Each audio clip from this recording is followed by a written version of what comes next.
இந்த அற்புதமான நம்முடைய ஆவடி நகரத்திலே நம்முடைய எண்மண் எண்மக்கள் யாத்திரை காவல்துறையினுடைய அனுமதி நடப்பதற்கு என்று இல்லை. அதனால் உங்களோடு நடந்து வந்து உங்களுடைய அன்பை எல்லாம் பெற்றுக்கொண்டு நம்முடைய பாரத பிரதமர் நரேந்திர மோடி அவருடைய ஆட்சியில 10 ஆண்டு காலத்துல எந்த அளவுக்கு நம்முடைய நாடு வளர்ந்திருக்கிறது, மாறி இருக்கிறது, குறிப்பாக உங்களுடைய கருத்துக்களை எல்லாம் கேட்க வேண்டும் என்பதற்காகத்தான் இது பாத யாத்திரையாக நடந்து கொண்டிருக்கிறது.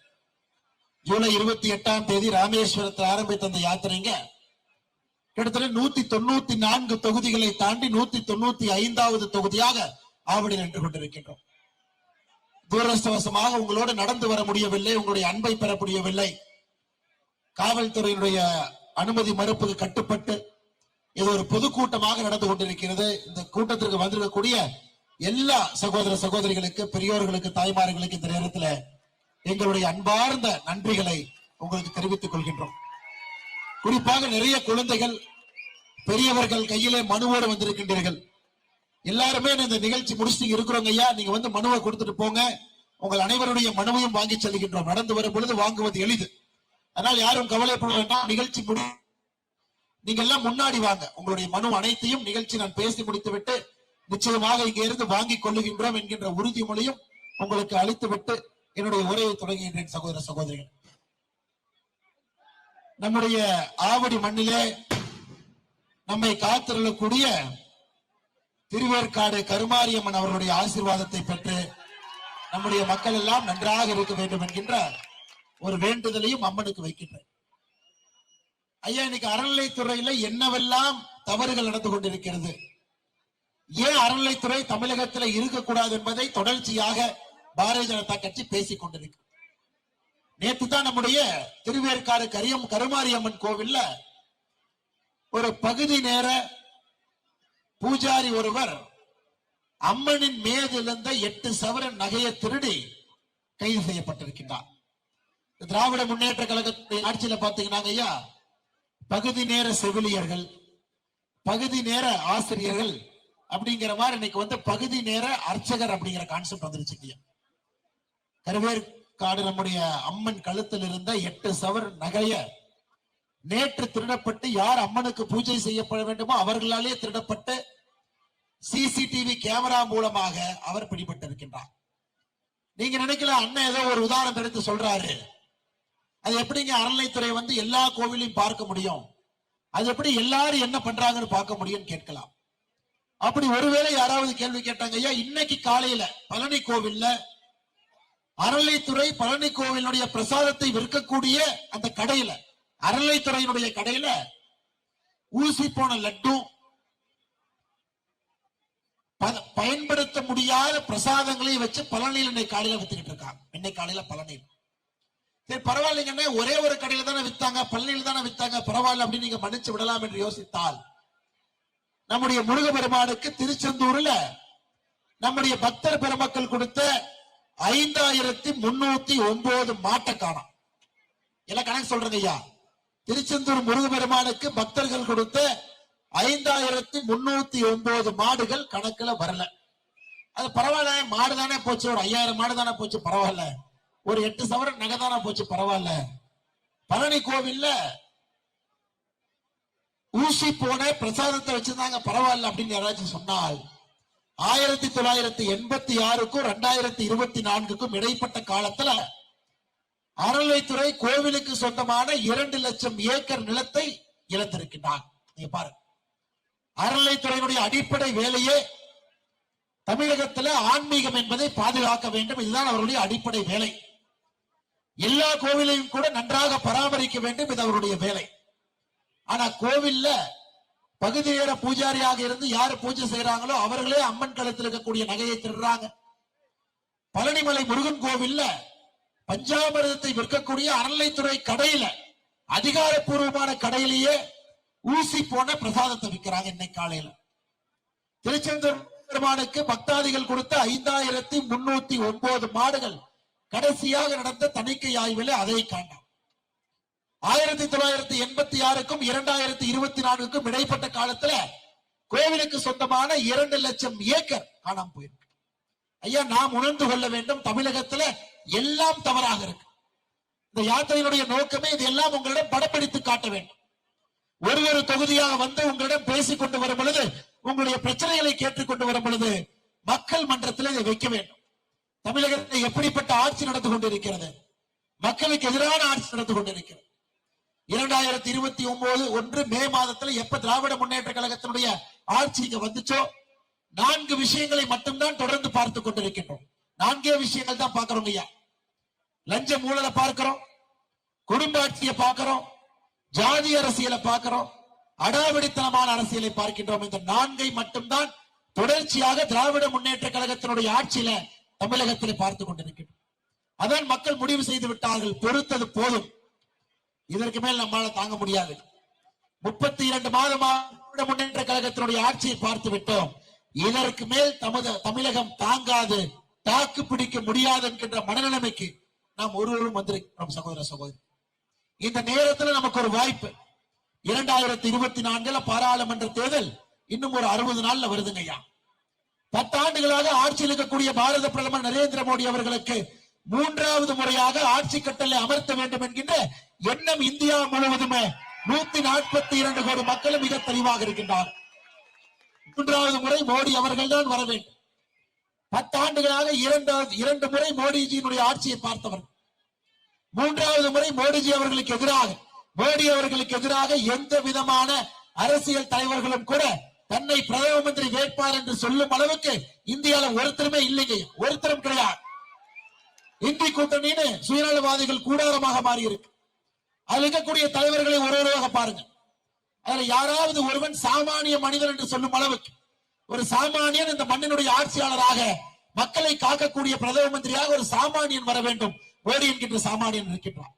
ஆனா இந்தி கூட்டணியில் இருக்கக்கூடிய ஒரு பேரை பாருங்க. கலைஞர் கருணாநிதி அவருடைய மகன் மு க ஸ்டாலின் சாமானியனா? அவருக்கு இருக்கக்கூடிய ஒரே ஒரு தகுதி சன் ஆஃப் கருணாநிதி என்பது மட்டும்தான் ஒரே ஒரு தகுதி. தாக்கரே அவருடைய மகன் உத்தவ் தாக்கரே, அவருடைய பையன் ஆதித்ய தாக்கரே இந்தி கூட்டணி. ஃபரூக் அப்துல்லா அவருடைய பையன் உமர் அப்துல்லா இந்தி கூட்டணி. லல்லு பிரசாத் யாதவ் அவருடைய பையன் தேஜஸ்வி யாதவ் இந்தி கூட்டணி. சிபு சோரன் அவருடைய மகன் ஹேமந்த் சோரன் இந்தி கூட்டணி. முஃப்தி முகமது சயீத் அவருடைய மகள் மெஹபூபா முஃப்தி காஷ்மீர்ல இந்தி கூட்டணி. இந்தி கூட்டணி அடிப்படையில் பார்த்தீங்கன்னா ஐயா, சுயநலவாதிகள், குடும்ப ஆட்சியாளர்கள், யார் மீதெல்லாம் லஞ்ச வழக்கல் இருக்கிறதோ அனைவரும் ஒன்றாக இணைந்து இந்தி கூட்டணி அப்படின்னு ஒரு கூட்டணி ஆரம்பிச்சுட்டாங்க. தினமும் கூட இந்த யாத்திரையில ஒரு இடத்துல பேசிக்கொண்டு செல்கின்றோம். ஒரு நாளைக்கு இந்தி கூட்டணியிலிருந்து ஒரு வெளியே வர்றார். இன்னைக்கு ராஷ்டிரிய லோக்கல் கட்சி வெளியே வந்திருக்கிறது. ராஷ்டிரிய லோக்கல் இன்னைக்கு இந்தி கூட்டணியிலிருந்து எங்களுக்கு வேண்டாம், நாங்கள் பாரதிய ஜனதா கட்சியின் பக்கம் போகின்றோம், தேசிய ஜனநாயக கூட்டணியின் பக்கம் இருக்கின்றோம், எங்களுக்கு இந்தி கூட்டணி வேண்டாம் இன்னைக்கு வந்திருக்கிறாங்க. இதே நிலைமையில போனா முதல் வாக்கு பதிவாவதற்கு முன்பு இந்தி கூட்டணி என்கின்ற கூட்டணி நிச்சயமாக ஏப்ரல் மாசத்துல இருக்காதுங்க ஐயா. அதற்கான எல்லாம் பார்க்க வெஸ்ட் பெங்காலிலே மம்தா பானர்ஜிக்கும் தகராறு, பஞ்சாப்ல ஆம் ஆத்மிக்கும் காங்கிரசுக்கும் தகராறு, ஹரியானா காங்கிரசுக்கும் மற்ற கட்சிகளுக்கும் தகராறு. எங்கே பார்த்தாலும் கூட சுயநலவாதிகள் மோடி எதிர்ப்பு என்கின்ற ஒரே ஒரு கொள்கையில, மோடி அவர்களை எதிர்க்க வேண்டும் என்கின்ற கொள்கையில அவங்க இணைந்திருப்பதால் நாட்டுக்கு நல்லது செய்ய அவங்களுக்கு எந்த கொள்கை இல்லைங்கய்யா. நாட்டு மக்களுக்கு நல்லது செய்ய வேண்டும், இதன் மூலமாக நாடு அடுத்த கட்டம் செல்ல வேண்டும் என்பதற்காக இந்தி கூட்டணியிலிருந்து யாரும் வரலை. அதனால் சகோதர சகோதரர்களே, மோடி அவர்களுக்கு எதிராக இந்தியாவிலே பிரதம மந்திரி வேட்பாளர் என்று சொல்லக்கூடிய யாரும் ஒருவரும் கூட இல்லை என்பதுதான் சத்தியம், அதுதான் உண்மை. இந்த 2024 பாராளுமன்ற தேர்தலுக்கு ஒரு வரலாற்று சிறப்புமிக்க தேர்தல். இதற்கு முன்பு இந்தியாவில் எத்தனையோ தேர்தல் நடந்திருந்தாலும் கூட, எத்தனையோ முறை நீங்கள் வாக்களித்திருந்தாலும் கூட, எத்தனையோ முறை உங்களுடைய ஜனநாயக கடமையை நீங்கள் செய்திருந்தாலும் கூட 2024 என்பது ஒரு சரித்திர தேர்தல். ஏன் அது சரித்திரம் தேர்தல் என்றாங்க ஐயா? இந்தியா தன்னுடைய இழந்த இடத்தை பிடிக்கின்ற நோக்கிலே அந்த பாதையில நின்று கொண்டிருக்கின்றோம். உலகத்தில் எவ்வளவு பெரிய நாடாக 400 ஆண்டுகளுக்கு முன்பு இருந்தோம். காங்கிரஸ் ஆட்சி காலம் 2014 காங்கிரஸ் தன்னுடைய ஆட்சியை முடித்துவிட்டு சென்ற பொழுது உலகத்தினுடைய 11வது பொருளாதார நாடாக இருந்தோம். இன்னைக்கு உலகத்தினுடைய 5வது பெரிய பொருளாதார நாடாக உயர்ந்திருக்கின்றோம். 10 ஆண்டுகள்ல எந்த ஒரு நாடும் 6 படிக்கட்டுகள் ஏறிய வளர்ச்சி நம்ம பார்க்கலைங்க. இன்னைக்கு மோடி அவர்கள் மிக தெளிவாக இருக்கின்றார்கள், ஆணித்தரமாக சொல்லுகின்றார்கள். 2028 முடியும் பொழுது உலகத்தினுடைய 3வது பெரிய பொருளாதார நாடாக நாம் மாறி இருப்போம். 11 எங்கே, இப்ப 5, 2028 முடியும் பொழுது 3. ஐயா, இந்த இழந்த சரித்திரத்தை திரும்ப பெற ஆரம்பித்திருக்கின்றோம். 2047க்கான கனவை பாரத பிரதமர் நரேந்திர மோடி அவர்கள் நமக்கு வைத்திருக்கின்றார்கள். வளர்ச்சி அடைந்த பாரதம், வளர்ந்த பாரதம், ஏழை மக்கள் இல்லாத ஒரு நாடு, எல்லோருக்கும் எல்லாம் என்கின்ற கோட்பாட்டின்படி விவசாயிகளாக இருக்கட்டும், இளைஞர்களாக இருக்கட்டும், பெண்களாக இருக்கட்டும், ஏழை மக்களாக இருக்கட்டும், யாராக இருந்தாலும் கூட அவருடைய வாழ்வாதாரம் உயர்வதற்காக நம்முடைய ஆட்சி நடந்து கொண்டிருக்கிற சகோதரர். இது சரித்திரம் இல்லைங்களா? இப்படிப்பட்ட அற்புதமான ஒரு தேர்தல், அடுத்த 25 ஆண்டுகள் இந்தியா எப்படி இருக்க வேண்டும் என்று தீர்மானிக்கக்கூடிய தேர்தல் இன்னைக்கு 2024 நடக்க இருக்குது ஐயா. அதனால்தான் எந்த டிவியில போட்டாலும் கூட எல்லாரும் சொல்றது மோடி அவர்கள் 400 தாண்டுவாங்களா, 450 தாண்டுவார்கள் என்பதுதான் இந்தியா முழுவதுமே ஒரு தொலைக்காட்சி நிறுவனமும் ஆராய்ந்து கொண்டிருக்கின்றார். ஐயா, நமக்கு தெரியும் தொலைக்காட்சியை பார்க்க வேண்டும் என்கின்ற அவசியம் இல்லை. தொலைக்காட்சியை பார்க்காம மக்களை பார்த்தாவே நமக்கு தெரியும் மக்களுடைய வாழ்க்கை எந்த அளவுக்கு மாறி இருக்கிறது, ஒரு சாமானிய மனிதனுடைய வாழ்க்கை எந்த அளவுக்கு உயர்வடைந்திருக்கிறது. ஒரு ஏழை தாய் முதலாக ஒரு இந்திய அரசு 2014 பிறகு, அம்மா உங்களுக்கு வீடு இல்லையா, அம்மா உங்களுக்கு கழிப்பறை இல்லையா, அம்மா உங்களுக்கு கேஸ் அடுப்பு இல்லையா, நம்மிடம் ஏன் இல்லை என்பதை கேட்டு அதை சரி செய்யக்கூடிய பிரதமர் அவர்கள் 2014க்கு பின்பு கிடைத்திருக்கின்றார். அதனால்தான் எல்லா மக்களும் உறுதியாக நிற்கின்றார்கள். நமக்கு பாரத பிரதமர் நரேந்திர மோடி அவர்கள் 3வது முறையாக ஆட்சி கட்டளை அமர வேண்டும் என்பதை முடிவெடுத்தார். ஐயா, ஆவடி என்று சொன்னாலே நமக்கு தெரியும். ஆவடி என்று சொன்னாலே இங்க இருக்கக்கூடிய அர்ஜுன் டேங்க் ஐயா. இந்தியா முழுவதும் அர்ஜுன் டேங்க் எங்க உற்பத்தி ஆகுதுன்னா நம்முடைய ஆவடி என்று சொல்வார்கள். 1961 கர்ம வீரர் காமராஜர் ஐயாவுடைய பெரும் முயற்சியில நம்முடைய ஆவடி மாநகரத்திற்கு கொண்டு வரப்பட்டதுதான் ஆவடி ராணுவ தொழிற்சாலை. இன்னைக்கு ஆவடி ராணுவ தொழிற்சாலைக்கு மறுபடியும் ஒரு புத்துயிர் கொடுத்திருக்காங்கன்னா யாருங்க ஐயா? இன்னைக்கு ஆவடி ராணுவ தொழிற்சாலை 3 ஷிப்ட் வேலை நடக்குது. இந்தியாவுடைய மைய புள்ளியா இருக்குன்னா அதற்கு காரணம் நம்முடைய பாரத பிரதமர் நரேந்திர மோடி அவர். இத்தனை ஆண்டுகளாக இந்தியாவை பொறுத்தவரை ராணுவ தளவாடங்களாக இருக்கட்டும், ராணுவ பொருட்களாக இருக்கட்டும், அயல் நாட்டிலிருந்து இறக்குமதி செய்து அதில் ஊழல் செய்வதில் ஒரு பெரும் ஒரு குரூப்பை இந்தியாவில் இருந்துச்சு. ஹெலிகாப்டர் இறக்குமதி பண்ண ஊழல் பண்ண, போஃபர்ஸ் இறக்குமதி பண்ண ஊழல் பண்ண, ராணுவத்துக்கு புல்லட் ப்ரூஃப் ஜாக்கெட் இறக்குமதி பண்ண ஊழல் பண்ண, ராணுவ தளவாடங்களை இறக்குமதி செய்வதற்கு ஆட்சியாளர்கள் காத்திருந்தார்கள். காரணம், ஊழல் இந்தியாவில் இல்ல, வெளிநாட்டுல கொடுப்பாங்க பணம். அதனால எல்லோருமே ராணுவ தளவாடங்கள் இறக்குமதினா நம்முடைய ஆட்சியாளர்களுக்கு பெரிய சந்தோஷம். ஆனா இன்னைக்கு அதை உடைத்து பாரத பிரதமர் அவர்கள் ராணுவம் என்றால் அது உள்நாட்டு உற்பத்தி என்கின்ற அற்புதமான கோட்பாடை கடந்த 3 ஆண்டுகளாக கையில் எடுத்திருக்கிறாங்க. போன ஆண்டு நீங்க பார்த்திருப்பீங்க ஐயா, 2023 செப்டம்பர் மாதம் நம்முடைய ராணுவத்தினுடைய தேவைக்காக ஆவடி டேங்க் தொழிற்சாலைக்கு அர்ஜுன் ரக டேங்குகள் தயாரிக்க 7523 கோடி ரூபாய் ஆர்டர் ஒரே வருஷத்துல ஒரே ஆர்டரா வந்துச்சுங்க. 7523 கோடி ரூபாய். இன்னைக்கு நம்முடைய அரசு தெளிவாக இருக்கின்றோம். இதுவரைங்க ஐயா 5 லிஸ்ட் கொடுத்திருக்கோம். அதாவது 16,600 பொருட்கள், ராணுவத்திலே பயன்படுத்தக்கூடிய 16,600 பொருட்கள் இன்னி வெளிநாட்டிலிருந்து வாங்க போவது கிடையாது. இது கண்டிப்பாக உள்நாட்டிலே தயாரிக்க வேண்டும் என்கின்ற ஒரு சட்டத்தை நாம் கொண்டு வந்திருக்கின்றோம்.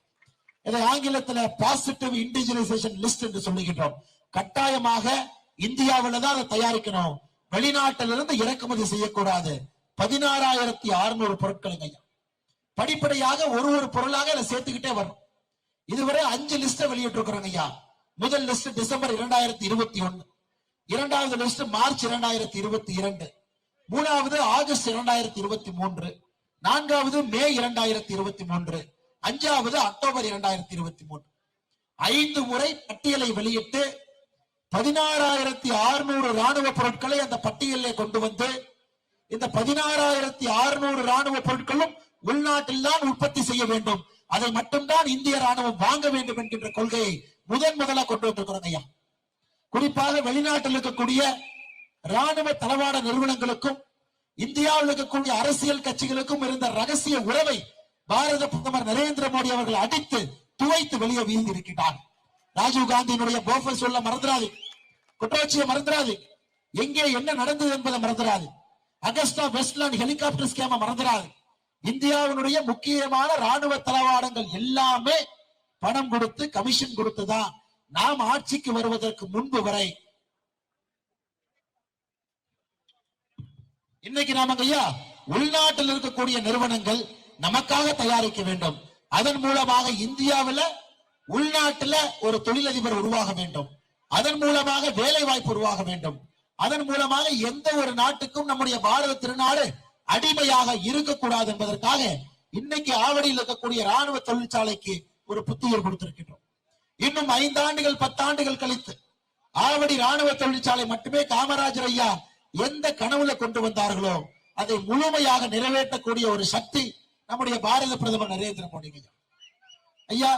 இவ்வளவு மாற்றங்கள், இவ்வளவு முன்னேற்றங்கள் எதிர்பாராத, நாமளே எதிர்பாராத அளவுக்கு இந்தியாவுடைய வளர்ச்சி இன்னைக்கு உலகத்திலே வேகமாக வளரக்கூடிய நாடுகள் பட்டியல்ல முதல் நாடா இருக்கு. 7.5% வளர்ந்து கொண்டிருக்கின்றோம் ஐயா. இதே மாதிரி போச்சுன்னா நமக்கு மேலே 4வது இடத்துல, 3வது இடத்துல, 5வது இடத்துல, 3வது இடத்துல 2 நாடுகள் இருக்கு.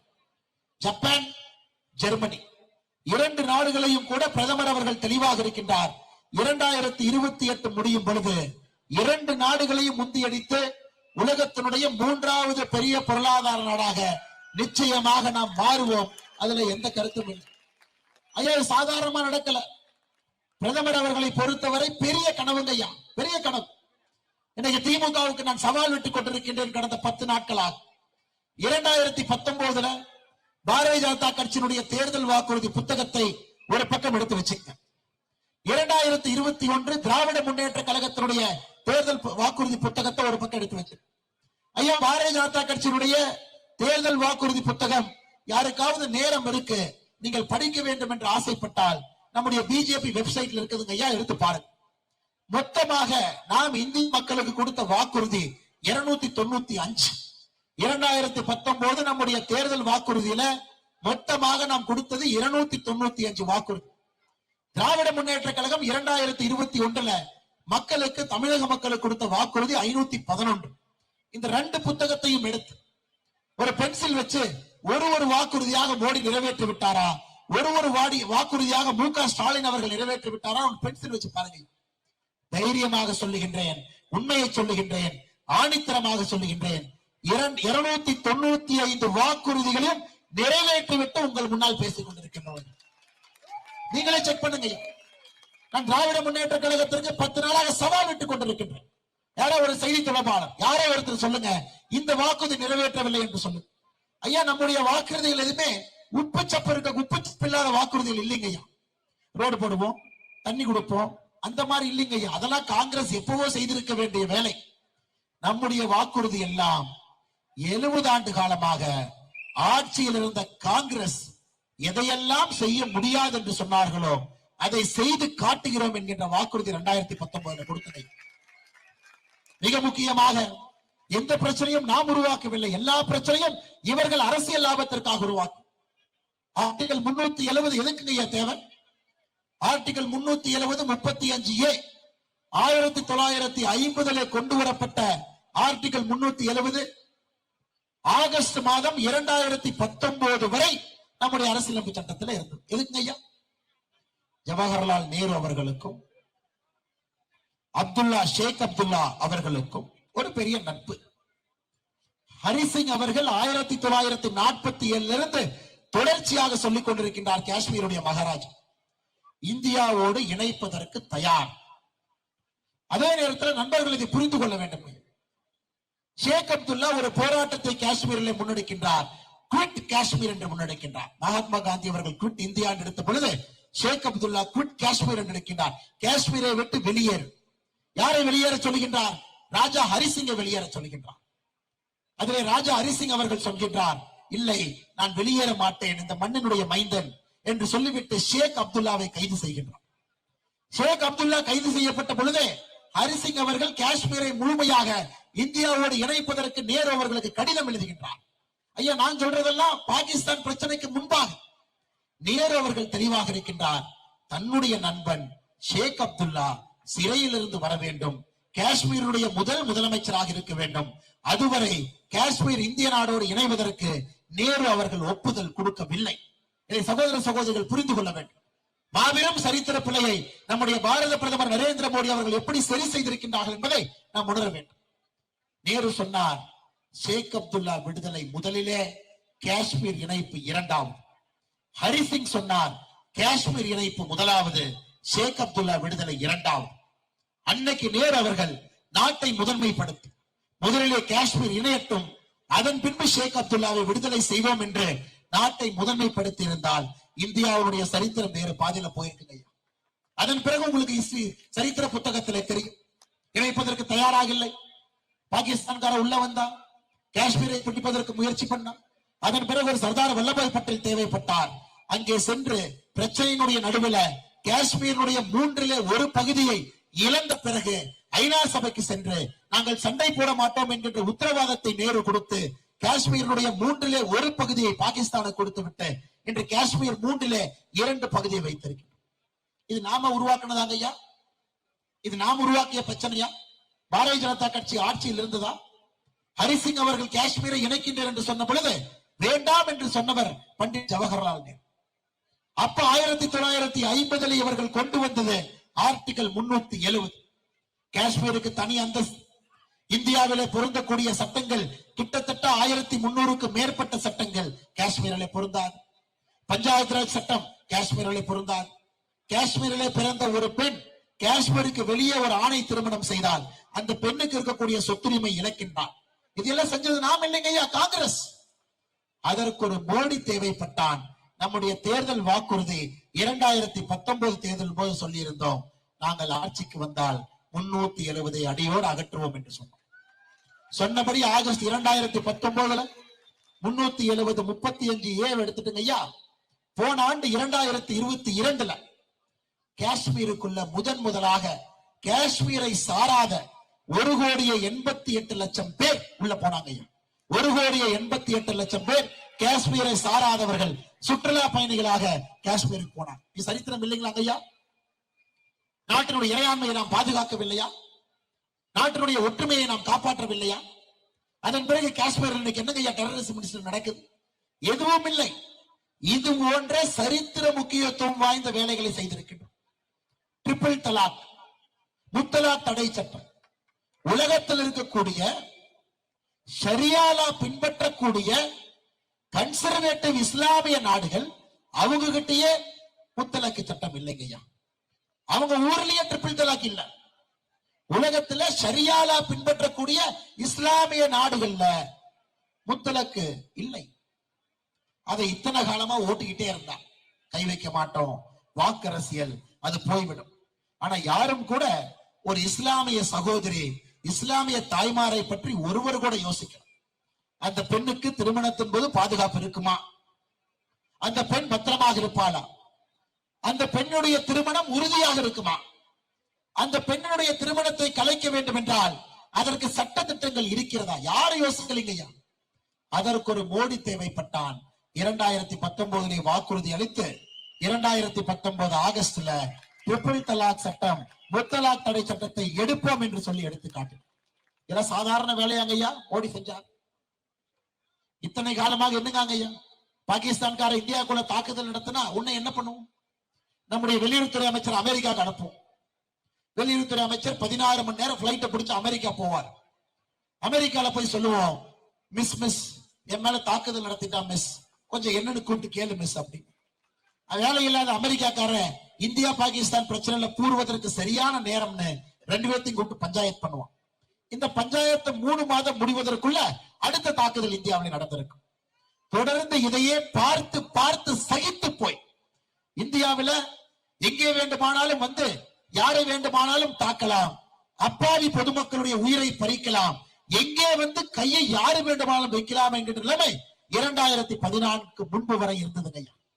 அதை மோடி அவர்கள் சொன்னார், நான் இயேசு கிறிஸ்து அல்ல, ஒரு கன்னத்திலே அறைந்தால் 2 கன்னத்திலே அறைவேன் என்று சொல்லி முதலாக 1947க்கு பிறகு line of actual control LAC அதை தாண்டி நம்முடைய போர் விமானங்கள் உள்ளே சென்று தாக்குதல் நடத்திவிட்டு வந்துச்சு.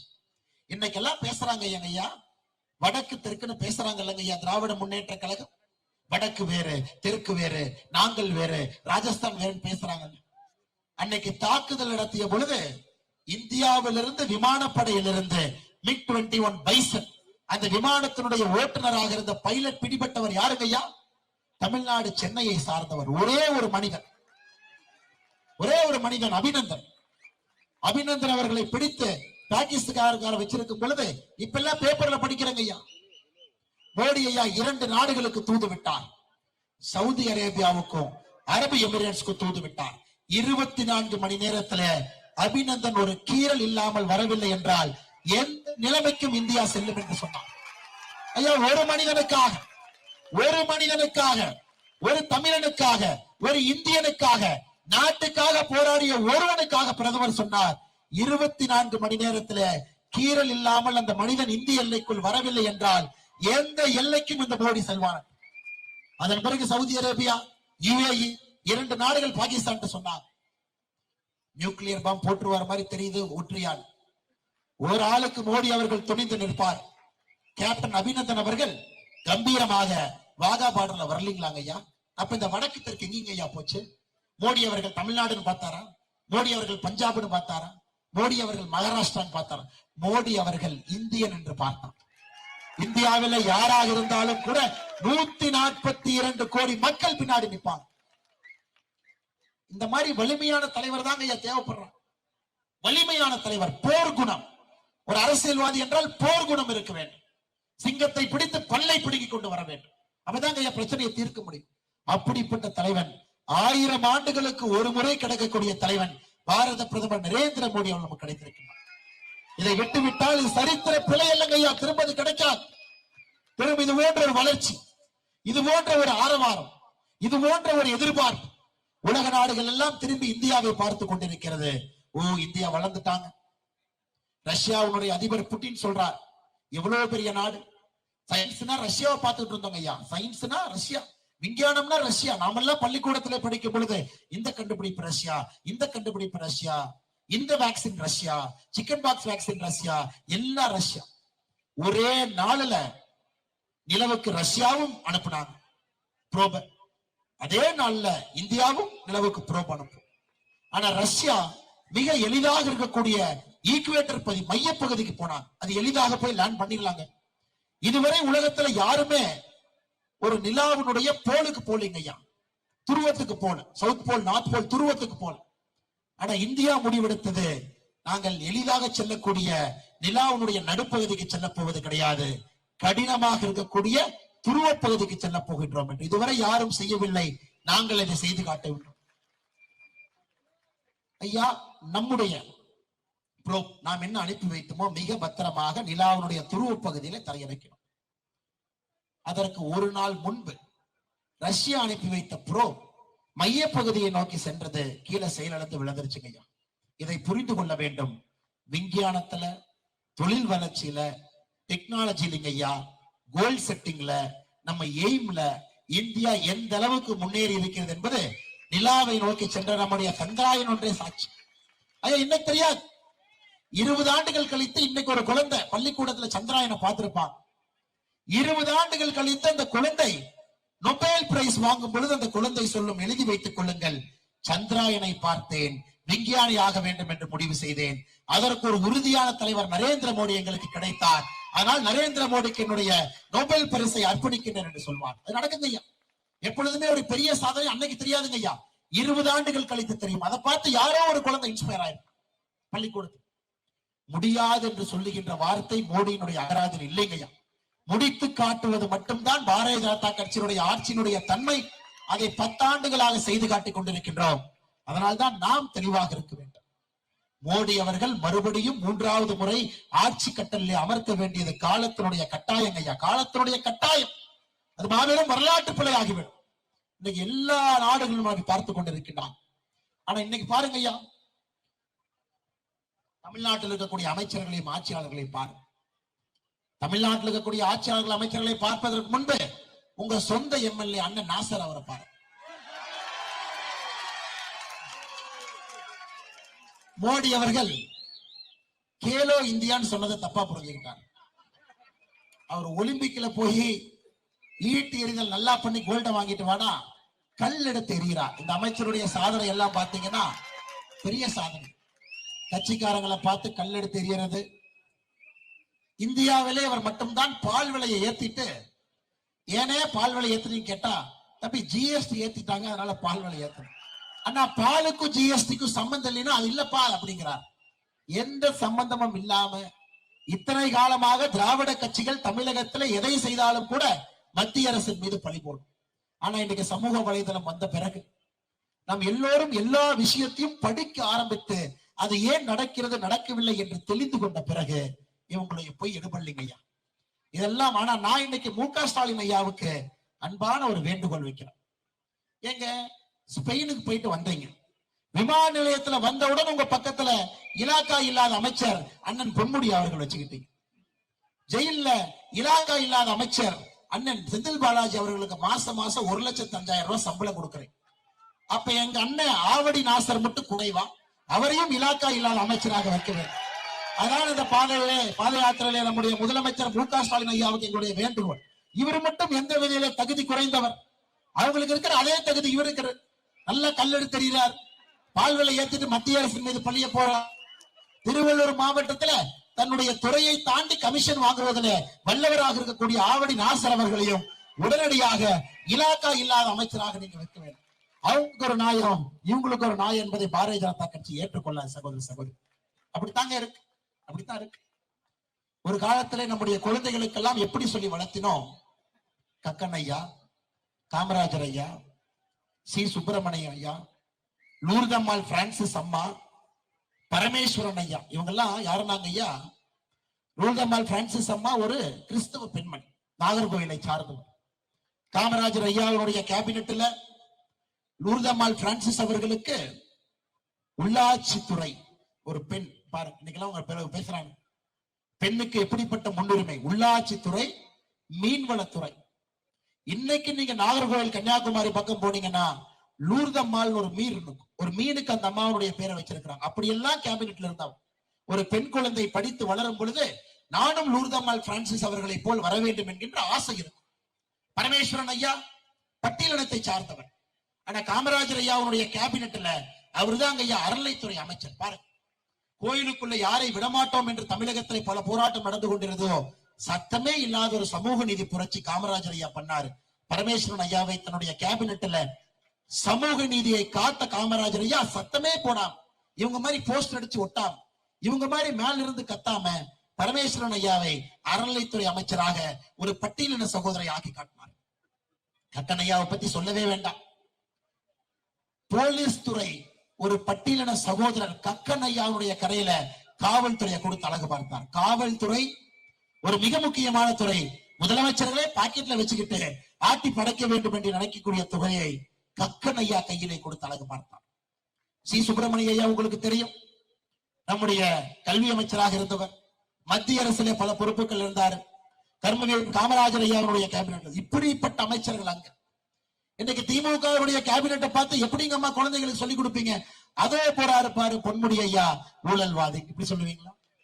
இதே போறாரு பாரு நம்முடைய அன்பில் மகேஷ் பொய்யாமலே, மூன்றாவது தலைமுறை அரசியல்வாதி, தாத்தா எம்எல்ஏ அமைச்சரு, அப்பா எம்எல்ஏ அமைச்சரு, இவர் எம்எல்ஏ அமைச்சரு, உதயநிதி ரசிகர் மன்றத்தினுடைய தலைவர் அப்படின்னு சொல்லுவீங்களா? அங்க போறாரு பாரு கே.என். நேரு அண்ணன், எதுவுமே தெரியாது, அவர் அமைச்சரா இருக்காரு, அப்படி சொல்லுவீங்களா? இல்ல இங்க இருக்காரு உதயநிதி ஸ்டாலின், நீ படிச்சு உதயநிதி ஸ்டாலின் மாதிரி வர வேண்டும் ஏதாச்சும் ஒரு தாய்மார் உங்க குழந்தைக்கு சொல்லி கொடுப்பீங்களா? ஏதாவது ஒரு தாய்மார் இல்ல உதயநிதி ஸ்டாலின் தான் ஒரு ரோல் மாடல் சொல்ல முடியுற அளவுக்கு அரசியல்வாதிகள் அந்த மாதிரி இருக்காங்களாங்க ஐயா? ஏதாவது ஒரு அரசியல்வாதி இந்த 35 அமைச்சர், சரி எம்பி பார்க்கலாம், சரி அமைச்சரை மறந்துடுங்க, எம்பிக்கு வருவோம். எம்பி தேர்தலை பத்தி பேசும். உங்க எம்பி ஜெயக்குமார் அண்ணன் கேள்விப்பட்டிருக்கீங்களா? உங்க எம்பி ஜெயக்குமார் ஐயா, இந்த காங்கிரஸ் கட்சிக்கு அந்த ஐசியூல இருந்து எந்திரிக்கிறதே ஐயா எலெக்ஷனுக்கு 1 மாசத்துக்கு முன்னாடி. அப்பதான் தேர்தல் வந்துருச்சு, சீட்டு கேட்கணும். இன்னைக்கு அண்ணன் அழகிரி சொல்றாரு, தமிழ்நாட்டுல தனியா 12 சீட்டு ஜெயிப்பாராமா. ஏங்க இந்தியாவிலே நீங்க 12 சீட்டு ஜெயிக்க மாட்டீங்க. பேசுறதுக்கு வாய் இருக்குன்னு என்ன வேணாலும் பேசலாமா? இந்தியாவிலே 12 சீட்டு காங்கிரஸ் வெல்ல போவது கிடையாது. தமிழ்நாடு ஏன்னா அப்பதான் கூட்டணி பேரத்தை அதிகப்படுத்தலாம். ஒன் டைம் 9 கொடுத்தானுங்க, 8 ஜெயிச்சு. இந்த டைம் ஒரு 20 கேட்டு பார்ப்போம், ஒரு 10 கொடுப்பானுங்க, எவ்வளவு நடக்குதுன்னு பார்ப்போம். அப்படித்தாங்க ஐயா காங்கிரஸ் கட்சி இருக்கு. சென்னையிலே பெருவெள்ளம் நடந்த பொழுது எங்கேயாச்சும் காங்கிரஸ் நண்பர்களுக்கு ஒரு பிஸ்கட் கொடுத்தாங்களாங்க ஐயா? ஒரு பால்கிற வாங்கி கொடுத்தாங்களா? மக்கள் பணி சேவை செய்வதற்காக வந்தார்களா? காங்கிரஸ் கட்சி இருப்பதே எலெக்ஷன்ல நிக்கிறதுக்கு, கூட்டணி பேரம் பேசுவதற்கு மட்டும்தான். இது காங்கிரஸ் கட்சி. அண்ணன் திருமாவளவன் அவர்கள் ஐயா 6 மாசத்துக்கு முன்னாடி சொன்னார், சனாதன தர்மத்தை ஏன் எதிர்க்கின்றேன் என்றால், ஒரு பிராமணர் மட்டும்தான் கருவறைக்குள்ள போக முடியும். பிராமணர் கருவறைக்குள் செல்லும் வரை, மற்ற சமுதாயம் செல்லாத வரை நான் சனாதன தர்மத்தை எதிர்ப்பேன். சரி, ஓகே, 6 மாசம் அது அந்த வாய். இன்னைக்கு மோடி ஐயா அயோத்தி கோயில்ல போய் பிராண பிரதிஷ்டையை மோடி ஐயா செய்யறார். பிராமணர் அல்லாத ஒருவர் ஆண்டவனுக்கே உயிர் கொடுக்கிறாரு. மோடி அவர்களுக்கு அந்த பொறுப்பை கொடுத்திருக்காரு. இப்ப திருமாவளவன் என்ன சொல்றாரு? மோடி எதுக்கு உள்ள போனாரு? சங்கராச்சாரியார் தானே போகணும். யாரு மோடியை போக சொன்னாங்க? ஐயா, பச்சோந்தி வெக்கப்படும். பச்சோந்தி அவர்களை பார்த்தா வெக்கப்படும். என்னடா நம்மளை விட வேகமா கலர் மாறுறாங்களே. நாம கூட ஒரு நாளைக்கு 3 டைம் தான் மாறுறோம். இவனுக்கு காலையில மத்தியானம் இரவுன்னு 10 டைம் மாறுறாங்களே. 6 மாதத்திற்கு முன்பு பேசிய அதே வாய் இன்னைக்கு மோடி அவர்கள் யாருங்க ஐயா உட்கார்ந்து இருந்தாங்க? ராமர் கோயில் பிராண பிரதிஷ்டையில யாருங்க ஐயா உட்கார்ந்து இருந்தாங்க? மோடி அவர்கள். மோடி அவர்கள் பக்கத்துல சாமிஜி, அதுக்கு பக்கத்துல யோகி ஆதித்யநாத் ஊச தாக்கூர், அதுக்கு பக்கத்துல ஆனந்த்பென் பட்டேல் ஊச பட்டேல், அங்க ஆளுநர். எத்தனை பேருங்க ஐயா பிராமணர்? இதுங்க ஐயா பாரதிய ஜனதா கட்சி எப்பொழுதுமே பிராமணர் அல்லாதவர் என்று பார்த்தது கிடையாது. ஆனால் இங்க இருக்கக்கூடியவங்க அதை பிராமணர் இத்தனை காலமா வண்டி ஓட்டிட்டு இருக்காங்க. திருமாவளவன் ஒரு சாட்சி. இன்னைக்கு கம்யூனிஸ்ட் கட்சி, ஏழைகளுக்காக போராட வேண்டிய கம்யூனிஸ்ட் கட்சி, பொன்முடி அவர்களுக்கு தீர்ப்பு வந்துருச்சு. ஊழல்வாதின்னு தீர்ப்பு கொடுத்தாச்சு, 3 ஆண்டு தண்டனை கொடுத்தாச்சு. கம்யூனிஸ்ட் கட்சிகிட்ட போய் கேட்கிறாங்க. அண்ணன் சொல்றாரு, கம்யூனிஸ்ட் கட்சி தலைவர், நீதிபதி மேல கொஞ்சம் டவுட் இருக்குங்கிறார். இது போன்ற கேடு கட்ட வெக்கங்கட்ட கட்சிகளை தமிழக அரசியல நாம் பார்த்தது கிடையாது. திமுகவினுடைய அறுவரடிகளாக திமுக என்ன சொன்னாலும் அதை அப்படியே ஒப்பிக்க வேண்டும் என்பதற்காக ஒரு கட்சி இங்க இருக்குதுங்க. அதை கேட்டா கூட்டணிங்கிறாங்க, கேட்டா இந்தி கூட்டணிங்கிறாங்க. இதையெல்லாம் நாம் பார்த்து கொண்டிருக்கின்றோம். ஐயா, இன்னைக்கு பாரதிய ஜனதா கட்சி உங்கள் முன்னால் தனித்து நின்று கொண்டிருக்கிறது. தனித்தன்மையான விஷயங்களை உங்கள் முன்னால் வைத்துக் கொண்டிருக்கின்றோம். தமிழகத்திலே லஞ்சலாவண்யம் இல்லாம, ஜாதி அரசியல் இல்லாத, குடும்ப அரசியல் இல்லாத, அடாவடித்தனம் இல்லாத ஒரு அரசியலை உருவாக்க வேண்டும் என்பதற்காக துடித்துக் கொண்டிருக்கின்றோம். இதை பார்த்து ஒரு பங்காளி கட்சி அதை பார்த்து சொல்றாங்க. ஒரு பங்காளி கட்சி சொல்றாரு, இந்த அண்ணாமலை லேகிய விற்கிற மாதிரி வித்துக்கிட்டு இருக்காருப்பான். நீங்களா டிவியில பார்த்திருப்பீங்க. அண்ணா, நான் லேகியம் தான் விற்கிறேன். நம்ம லேகியத்தை வாங்கி குடிச்சா குடும்பாட்சி இருக்காது, லஞ்சலாவண்யம் இருக்காது, அடாவடித்தனம் இருக்காது, நம்முடைய லேகியத்துல ஊழல் செய்யணும் இருக்காது, தரையில தவற மாட்டீங்க, நின்று கொண்டு நேர்மையாக ஆட்சி செய்வீர்கள் நம்முடைய லேகியத்தை வாங்கி கொடுத்த. ஆம், நான் லேகியம் தான் விற்கின்றேன். பங்காளி கட்சிகளை ஒழிக்க வேண்டும் என்கின்ற லேகியத்தை வித்துக் கொண்டிருக்கின்றேன். தமிழக மக்கள்ல 195 தொகுதிகளாக அந்த லேகியத்தை வித்துக் கொண்டிருக்கின்றேன். ஐயா, நேரம் வந்துருச்சுங்க அதை பத்தி பேசுறேன். இனி நாம் இதுக்கு மேல பேசாம இருந்தா தப்பாயிரும். அதற்கான நேரமும் காலமும் வந்துவிட்டது. தமிழக மக்கள் எதிர்பார்க்கின்றார்கள். பாரதிய ஜனதா கட்சியினுடைய பாதை சிங்க பாதையாக இருக்குமா, தனி பாதையாக இருக்குமா? இத்தனை ஆண்டு காலமாக தமிழகத்தில் திராவிடத்திற்கு மாற்றாக ஒரு கட்சி வேண்டும் என்று நினைத்தோம். அதை பாரதிய ஜனதா கட்சி பூர்த்தி செய்யுமா என்கின்ற ஒரு ஏக்கத்திற்கும் ஆவலுக்கும் 2024 பாராளுமன்ற தேர்தல் நிச்சயமாக பதில் சொல்லுங்க ஐயா. இன்னைக்கு ஒரு சர்வே பாருங்க ஐயா, எல்லாரும் ஆச்சரியப்படுறாங்க. என்னங்க டைம்ஸ் நவுல பாரதிய ஜனதா கட்சிக்கு 20% வாக்கு கொடுக்கிறாங்க, இந்தியா டுடேல 16% கொடுக்கிறாங்க, பங்காளி கட்சிகள்ல 3வது இடத்துல இருக்கு. ஐயா, நாங்கள் மக்களோடு மக்களாக உங்கோட்டியே இருக்கிறோம் ஐயா. கன்னியாகுமரியிலிருந்து உங்களை பார்த்து கொண்டே வர்றோம். 6-7 மாசமாக உங்கோட்டு இருக்கும். தெருவிலேயே குடியிருக்கின்றோம். உங்களை பார்த்து கொண்டு வந்து கொண்டிருக்கின்றோம். நான் எல்லா இடத்திலும் சொல்லிக் கொண்டிருக்கின்றேன், 2024 தேர்தல்ல பாரதிய ஜனதா கட்சி 30% வாக்குப்பதிவை, வாக்கு வங்கியை தாண்டி இங்கிருந்து பாராளுமன்ற உறுப்பினர்களை நிச்சயமாக பெரிய அளவில் பாரத பிரதமர் நரேந்திர மோடி அவர்களுக்கு அனுப்பும் என்று தொடர்ந்து சொல்லிக் கொண்டிருக்கிறார். அதை நீங்கள் என்று ஊர்ஜிதம் செய்து கொண்டிருக்கிறீர்கள். என்னங்க ஐயா கூட்ட ஆவடையில காவல்துறை நடக்கக்கூடாதுன்னா ஊர்ல நீங்க பஸ் கிஸ் எல்லாத்தையும் மறிச்சு இந்த மாதிரி கூட்டம் போடுறீங்க. நடக்க விட்டுருந்தா கூட 1 மணி நேரத்துல டிராபிக் ஜாம்ல வெளியே வந்திருக்கு. இன்னைக்கு பாருங்க, ஆவடியில எவ்வளவு பெரிய சரித்திரம் வாய்ந்த மக்கள் இங்கே சேர்ந்திருக்கின்றனர். வேலையெல்லாம் விட்டு பாரதிய ஜனதா கட்சிக்கு நான் 3 மணி நேரத்தை ஒதுக்க வேண்டும் என்கின்ற சங்கல்பம் எடுத்து வந்திருக்கின்றேன். என்னுடைய சமகாலத்துல ஒரு நல்ல ஒரு ஆட்சி இங்கே மோடி அவர்கள் எப்படி டெல்லியில் இருக்கின்றார்களோ, மத்திய அரசில் இருக்கின்றார்களோ, தமிழகத்திலே பாரதிய ஜனதா கட்சி ஆட்சிக்கு வர வேண்டும் என்பதில் நீங்கள் உறுதியாக இருக்கின்றீர்கள் சகோதர சகோதரி. அதனால் நீங்கள் பொறுமையாக எங்களோடு நிற்க வேண்டும். இது கடினமான பாதைதாங்க ஐயா. ஏன்னா 70 வருஷ விஷத்தை 2-3 ஆண்டுகளிலே சுத்தம் செய்ய முடியாதுங்க ஐயா. அந்த விஷத்தை சுத்தம் செய்ய வேண்டும் என்றால் அந்த விஷத்தை முதலிலே நாங்கள் எந்த அரசியல் கட்சி அந்த விஷத்தை சுத்தம் செய்யறான்னு சொல்றாங்களோ அந்த விஷத்தை குடிப்பது முதல் நாங்க குடிக்கணும். அந்த விஷத்தினுடைய நச்சுத்தன்மையை நாங்கள் எடுத்துக்கொள்ள வேண்டும். அப்பதான் அந்த விஷம் உங்கூட்ட வராம நாங்க எடுக்க முடியுங்க ஐயா. அதைத்தான் நீலகண்டன் செய்தான், சிவா செய்தான், அதைத்தான் நம்முடைய எம்பெருமான் ஈஸ்வரன் செய்தான்.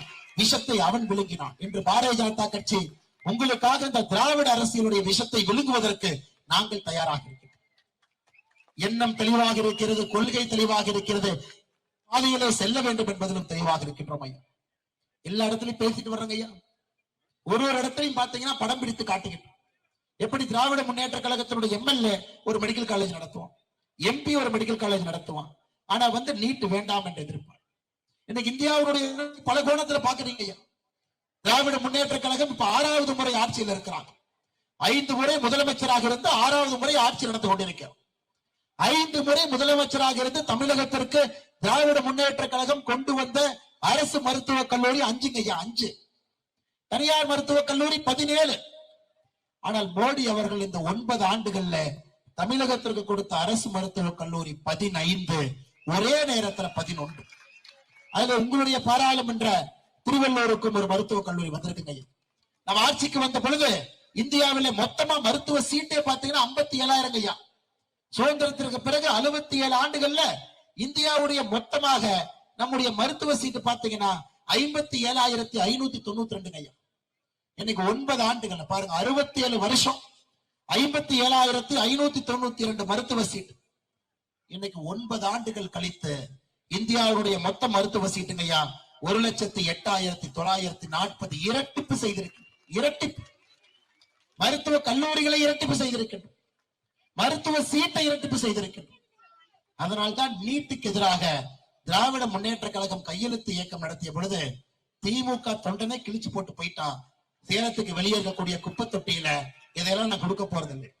ஏன்னா திமுக தொண்டனுக்கும் தெரியும் அவருடைய குழந்தை ஒரு அரசு மருத்துவ கல்லூரியில மருத்துவராக வர வேண்டும் என்றால் நீட் வேண்டும் என்பது ஒரு திமுகவுடைய கடைக்கோடி தொண்டனுக்கும் தெரியும். சகோதர சகோதரி, எல்லாம் பொய்யா பேசுறோம் ஐயா. நம்முடைய ஆளுநர் ரவி அவர்களை பத்தி ஒரு விஷயத்தை நான் குறிப்பேன். இன்னைக்கு திராவிட முன்னேற்ற கழகத்தினுடைய அரசியல் பாத்தீங்கன்னா ஆளுநரை யாரு மோசமா திட்டுவாங்க அப்படிங்கறதா இவங்களுடைய ஒரு அமைச்சரும் கூட அசிங்கமாக ஒரு ஆளுநரை பார்த்து ஆளுநர் செய்யக்கூடிய வேலை எல்லாம் திமுக அரசுக்கு ஒரு கடிவாளம் போட்டு வச்சிருக்காரு. இவன் ஊழல் செய்யக்கூடாது, நேர்மையான துணைவேந்தரை பல்கலைக்கழகத்துக்கு நியமிக்கணும், வரம்பு மீறி இந்த அரசு செல்லக்கூடாது, அரசியலமைப்பு சட்டத்திற்கு உள்ளே இருக்க வேண்டும். எத்தனை பேருக்கு தெரியுங்க ஐயா, RN ரவி அவர்கள் இன்டெலிஜென்ஸ் பியூரோ IB-யில் இருந்து ரிட்டையர் ஆன பிறகு நம்முடைய பாரத பிரதமர் நரேந்திர மோடி அவர்கள் ரவி அவர்களுக்கு கொடுத்த முதல் வேலை என்னன்னா, நாகாலாந்தில் இருக்கக்கூடிய NSCN என்கின்ற தீவிரவாத அமைப்பு, national socialist council of Nagaland என்கின்ற தீவிரவாத அமைப்பு இந்தியாவுக்கு எதிராக ஆயுதத்தை வைத்து புரட்சி நடத்தி கொண்டிருந்த பொழுது பிரதமர் மோடி அவர்கள் ரவி அவர்களுக்கு கொடுத்த முதல் பொறுப்பு அந்த தீவிரவாத இயக்கத்தை பேச்சுவார்த்தை கொண்டு வரணும், பேச்சுவார்த்தையிலே தீர்வை கண்டுபிடிக்கணும், அவர்கள் தங்களுடைய ஆயுதத்தை விட்டுவிட்டு ஜனநாயக முறைக்கு வர வேண்டும். ரவி அவர்கள் இந்த பொறுப்பை எடுத்துவதற்கு முன்பு NSCN என்கின்ற அமைப்பு இந்திய அரசோடு பேச்சுவார்த்தை நடத்தினாங்க. ஆனா இந்தியாவில பேச்சுவார்த்தை நடத்த மாட்டாங்க. அவர்கள் பேச்சுவார்த்தை நடத்துவதெல்லாம் அயல் நாட்டில், பெர்லின்ல, டோக்கியோல, பிலிப்பைன்ஸ்ல, நியூயார்க்ல, பாரிஸ்ல, மேட்ரிட்ல, இதை போன்ற வெளிநாடுகள்ல இந்தியாவிலிருந்து ஒரு குரூப், NSCN ஐசக் மூவையா ஒரு குரூப், இவங்க போய் உட்கார்ந்து பேசுவாங்க. ஆனா ரவி அவர்கள் சொன்னார் முதல் நாளிலே மோடி அரசோடு பேச்சுவார்த்தை நடத்த வேண்டும் என்றால் NSCN டெல்லிக்கு வர வேண்டும். டெல்லியில மட்டும்தான் பேச்சுவார்த்தை நடக்குமோ தவிர அயல் நாட்டில எங்கேயும் பேச்சுவார்த்தை நடத்த மாட்டோம். கட்டுக்குள் கொண்டு வந்து NSCனை அடக்கி ஆண்டு அதன் பிறகு ஜனநாயக வழிமுறை கொண்டு வந்து அவருடைய இந்த மாதிரி பழசு இருக்குங்க. ஆனா ஆளுநர் ரவி அவர்கள் தன்னை பற்றி அவரே பேசுவதில்லை. அவரை பற்றி பேச வேண்டிய கட்டாயம் எனக்கு இருக்கு. இதை போன்று யாரெல்லாம் தேசியத்திற்காக பாடுபடக்கூடியவங்களை முதல்ல டார்கெட் பண்ணி அவர்களை குற்றவாளிகளாக காமிச்சு அவர்கள் ஏதோ ஒரு பெரிய பூதத்தை கிளப்பி அதை வைத்து திராவிட முன்னேற்ற கழகம் அரசியல் செய்து கொண்டிருக்கிறது. அதை உடைக்க வேண்டிய நேரம் 2024. வடக்கு தெற்கு இந்த பிஞ்சு போன செருப்புன்னு சொல்லுவாங்க, தெரியுமாங்களா ஐயா? பிஞ்சு போன செருப்பை மறுபடியும் திமுக எடுத்து போட்டிருக்கு. பிஞ்சு போன செருப்பு வடக்கு தெற்கு. இது 1950 ட்ரை பண்ணிட்டாங்க. அந்த செருப்பு அந்து போச்சுன்னு எடுத்து கேபினெட்ல வச்சிருந்தாங்க அவங்க வீட்டுக்குள்ள. அதை மறுபடியும் அந்த பிஞ்சு போன செருப்பை நீங்க எடுத்து போட்டுக்கிட்டு வடக்கு தெற்குன்னு திரும்ப கிளம்பி இருக்காங்க. ஐயா, நீங்கள் இதை வளர விடக்கூடாது. இந்த வடக்கு தெற்கு என்பதை வளரக்கூடாது. ஐயா, ஒரு சின்ன உதாரணம் சொல்றேன். மாற்று மொழி பேசக்கூடிய சகோதரர்கள் இங்க இருக்கிறாங்க. இந்த கூட்டத்துல ஆவடியில தமிழ் மொழி பேசக்கூடிய தாய்மொழி பேசக்கூடிய சகோதரர்கள் நாம் எல்லாம் இருக்கிறோம். மாற்று மொழி பேசக்கூடிய சகோதரர்கள் நம்மோடு இருக்கின்றார். நம்ம டர்பன்லாம் வச்சு பார்க்கும் பொழுது நிறைய பேர் பார்க்கிறோம். ஹரியான்வி, ராஜஸ்தானி, மராட்டி எல்லோரும் நம்மோடு இருக்கின்றார்கள். எல்லோரும் இணைந்து ஒரு வலிமையான தமிழகத்தை உருவாக்கிட்டு இருக்கிறாங்க. ஐயா, கடந்த ஒரு ஆண்டுல மட்டுமே திருப்பூர்ல இருந்து 60,000 லேபரர்ஸ், பின்னலாடை செய்யக்கூடிய லேபரர்ஸ் உத்தரப்பிரதேசுக்கு வாபஸ் போயிட்டாங்க. திரும்ப போயிட்டாங்க. 60,000 பேர் வரல. அவங்ககிட்ட ஏங்கய்யா வரலன்னா அவங்க என்ன சொல்றாங்கன்னா, யோகி ஆதித்யநாத்தினுடைய ஆட்சியில யூபி வளர்ந்து கொண்டிருக்கும் பொழுது சொந்த ஊருக்கே போயிடுறேங்க, குழந்தை குட்டி எல்லாம் அங்க இருக்கிறாங்க, அதனால அங்கேயே இருந்துக்கிறேன். அதை ஐயா நாம் சரியாக புரிந்து கொள்ள வேண்டும். வடக்கு தெற்கு வடக்கு தெற்குன்னு பேச பேச நம்முடைய சொந்தங்கள் இங்கிருந்து செல்ல ஆரம்பித்து விடுவார். அவங்க யூபியை சார்ந்தவர்களாக இருக்கலாம், பீகாரை சார்ந்தவர்களாக இருக்கலாம். இப்பவே யூபி வளர ஆரம்பித்து விட்டது. இந்தியாவினுடைய 2வது பெரிய பொருளாதார மாநிலமாக யூபி தமிழகத்தை முந்தியடித்து 2வது இடத்திற்கும் 50 ஆண்டுகளாக 2வது இடத்தில் இருந்த தமிழ்நாடு 3வது இடத்துக்கு வந்திருக்கும். ஐயா, வடக்கு தெற்கு என்பது கொடிய நஞ்சு. அதை இந்த கிளையில கிள்ளி எரிய வேண்டிய நேரம் 2024 பாராளுமன்ற தேர்தல். ஐயா, எந்த காரணத்திற்கும் வடக்கு தெற்கு என்கின்ற வார்த்தையை நாம் விடக்கூடாது. இந்தியர் ஒரே நாடு, உன்னதமான நாடு, ஏக் பாரத் ஸ்ரேஷ்ட பாரத் நாம் என்ன செய்து கொண்டிருக்கின்றோமோ அதற்கு அடிப்படை வலிமை கொடுக்க வேண்டியது 2024 பாராளுமன்ற தேர்தல். இன்னைக்கு திருப்பூர் தடுமாறி கொண்டிருக்கிறது. 60,000 பேர் ஒரு வருஷத்துல போயிட்டாங்க. இந்த ஆண்டு இன்னும் ஒரு 50,000 பேர் கிளம்பி விடுவாங்க எதிர்பார்க்கிறான். வேலை செய்வதற்கு ஆள் இல்லை. இத்தனை காலமாக வடக்கில் இருந்த நண்பர்களை பார்த்து என்ன இவ்வளவு அசிங்கமா திராவிட முன்னேற்றம் பேசினான். ஐயா, இன்னைக்கு பக்கத்துல கேரளால மும்மொழி கொள்கைங்க ஐயா. தாய்மொழி மலையாளம், ஆங்கிலம், ஹிந்தி. மலையாளம் செத்து போச்சுங்களாங்க ஐயா. சிவில் சர்வீஸ்ல போய் உட்கார்ந்து இருக்கிறான். டெல்லியில போய் ஒரு வேலை பார்க்கணும்னா கூட கேரளா நண்பர் எங்கேயோ உட்கார்ந்து இருக்கான், அவங்ககிட்ட தான் போய் பேசணும். ஹிந்தி கத்துக்கிட்டாங்க, மாற்று மொழி கத்துக்கிட்டாங்க, அரசு வேலையில போய் உட்கார்ந்து இருக்கான். கர்நாடகாவிலே மும்மொழி கொள்கை, தாய்மொழி கன்னடம், ஆங்கிலம், ஹிந்தி. ஹிந்தி இருக்கிறனால கன்னடம் அழிந்து விட்டதா? கர்நாடகா மாநிலத்துக்கு உங்களுக்கு தெரியும், அந்த மாநிலத்திற்கு தனி கொடி வைத்திருக்கின்றார். கர்நாடகா மாநிலத்திற்கு தனி கொடி. இந்தியாவில் சில மாநிலங்கள் மட்டும்தான் தனி கொடி. கர்நாடகா மாநிலம் எந்த அளவுக்கு கன்னடத்தின் மீது வெறியாக இருப்பார்கள் என்றால் தனி கொடியோடு மும்மொழி கொள்கை அங்கே நடந்து கொண்டிருக்கிறோம். நம்ம ஊர்ல கான்வென்ட்ல 3 மொழி கொள்கை, திமுக நடத்தக்கூடிய பள்ளியில 3 மொழி கொள்கை. ஆனா அரசு பள்ளியில படிக்கக்கூடிய மாணவர்களுக்கு வெறும் 2 மொழிங்க. இதை ஏற்றுக்கொள்ள முடியாதுங்க, ஏற்றுக்கொள்ள முடியாது. அதனால்தான் மோடி அவர்கள் சொல்லுகின்றார் 2020 புதிய கல்விக் கொள்கையில உங்கள் குழந்தைகள் படிக்க போற மொழியை நீங்க தடுக்காது. தாய்மொழி தமிழை கத்துக் கொடுங்க, ஆங்கிலத்தை கத்துக் கொடுங்க, 3வது மொழி என்ன பிடிக்குதோ அதை கத்துக் கொடுங்க. அது மலையாளமா இருக்கட்டும், தெலுங்கா இருக்கட்டும், கன்னடமா இருக்கட்டும், மராட்டியா இருக்கட்டும், சமஸ்கிருதமாக இருக்கட்டும், இந்தியா வேணாலும் இருக்கட்டும். ஆனால் 3வது மொழி என்பது நீங்கள் கத்துக் கொடுங்க மோடி சொல்றார். இது வளர்ச்சி அரசியல். பாருங்க, இங்கிருந்து கிளம்புவார் ஸ்டாலின் ஐயா. டெல்லிக்கு போறனா கூட துணைக்கு 2 பேர் இருக்கணும். ஏன்னா அவங்கதான் டிரான்ஸ்லேட்டர். அன்னைக்கு நம்முடைய ஸ்டாலின் சொன்னாரு, ஐயா சொன்னாங்க, முதலமைச்சர் ஐயா, நான் ஸ்பெயின்ல இருக்கும் பொழுதே பிரதமருடைய உரையை பார்த்தேன், ரசித்தேன், சிரித்தேன் அப்படின்னா. நான் சொன்னேன், உங்களுக்கு தான் ஹிந்தி தெரியாதுல, எப்படி பார்த்து ரசித்து சிரிச்சேன்? பொய் சொன்னாலும் பொருந்த சொல்லும். கூட போனது 4 பேர் போனாங்க, 4 பேருக்கு தெரியாது. ஹிந்தி தெரியாது போடான்னு டிஷர்ட் போடுவாங்க, ஆனா ஹிந்தி படத்தினுடைய விநியோக உரிமையை தமிழ்நாட்டுக்கு வாங்குவாங்க. இந்த கொடுமையெல்லாம் பாருங்க சார். அதனால் சகோதர சகோதரிகளே, இந்த போலி அரசியலை வேறறுக்க வேண்டிய நேரம் 2024. மொழிக் கொள்கை தெளிவா இருப்பாங்க ஐயா. தமிழ் மொழியை எந்த காரணத்திற்கும் நாம் விட்டுக் கொடுக்க போவது கிடையாது. ஆனால் ஒரு குழந்தை 3வது மொழி 4வது மொழி இஷ்டப்பட்டு படிக்கும் பொழுது அதை தடுப்பதற்கான உரிமை நமக்கு இல்லைங்க ஐயா. என்ன படிக்க வேண்டும் என்பது குழந்தையினுடைய உரிமை. அது எப்படிங்க அரசியல்வாதிகள் தடுக்க முடியும்? முண்டாசு கவிஞன் சுப்பிரமணிய பாரதி சொல்றார், யாமறிந்த மொழிகளிலே தமிழ் மொழி போல் இனிதாவது எங்கும் இல்லைங்கிறார். எப்ப சொல்றாருங்க? 14 மொழியை படித்த பிறகு சொல்றார். பிரெஞ்சு, லத்தீன் எல்லாம் படித்த பிறகு முண்டாசு கவிஞன் சொல்லுகின்றான், என்னுடைய தாய்மொழி போல எங்கே இல்லை. நீ படிச்சதே ஒரு மொழி, உனக்கு எப்படி தெரியும்? அதனால் சகோதர சகோதரிகளே, பாரதிய ஜனதா கட்சியினுடைய அரசியல் தனித்தன்மையான அரசியல். தமிழ் மொழிக்கு உலக பெருமை, தொன்மையான மொழி, தாய்மொழி. அதே நேரத்துல 3வது மொழி படிக்க வேண்டிய கட்டாயமும் கடமையும் இன்னைக்கு இளைஞர்களுக்கு இருக்கு. உங்களுக்கு எந்த மொழி நல்லதோ படிங்க. நீங்க கர்நாடகாவுக்கு போன நினைக்கிறீங்களா, கன்னடம் படிங்க. கேரளா போன நினைக்கிறீங்களா, மலையாளம் படிங்க.